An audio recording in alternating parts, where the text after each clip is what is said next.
My name is Dr. Anthony Levatino. I'm a practicing obstetrician-gynecologist, and I performed over 1,200 abortions. Today I'm going to describe a first trimester medical abortion. This is a procedure in which the mother swallows pills in order to terminate her baby, and it is performed up to the 10th week of pregnancy.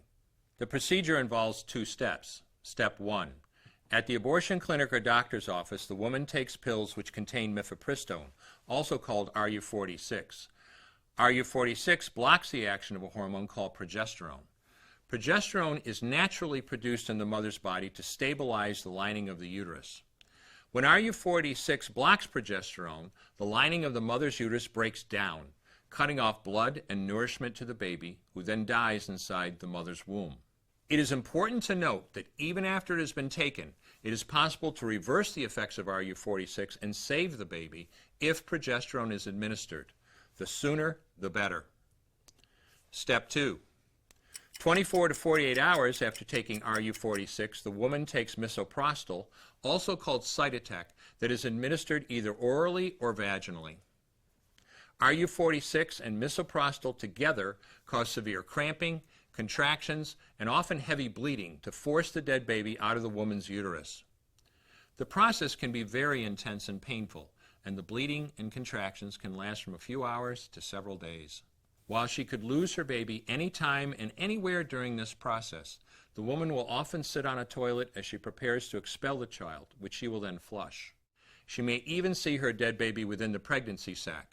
At 9 weeks, for example, the baby will be almost an inch long, and if she looks carefully, she might be able to count the fingers and toes. After she has disposed of her baby, the woman may have bleeding and spotting for several weeks. Bleeding lasts, on average, 9 to 16 days. 8% of women bleed more than 30 days, and 1% require hospitalization because of heavy bleeding. The failure rate increases as the pregnancy progresses. If failure occurs, she will usually be offered a surgical abortion. For the mother, medical abortion often causes abdominal pain, nausea, vomiting, diarrhea, headache, and heavy bleeding. Maternal deaths have occurred, most frequently due to infection and undiagnosed ectopic pregnancy. As I mentioned at the beginning, I'm Dr. Anthony Levatino, and in the early part of my career as an OBGYN, I performed over 1,200 abortions.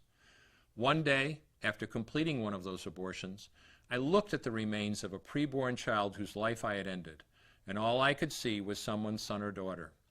I came to realize that killing a baby at any stage of pregnancy for any reason is wrong. I want you to know today, no matter where you're at or what you've done, you can change.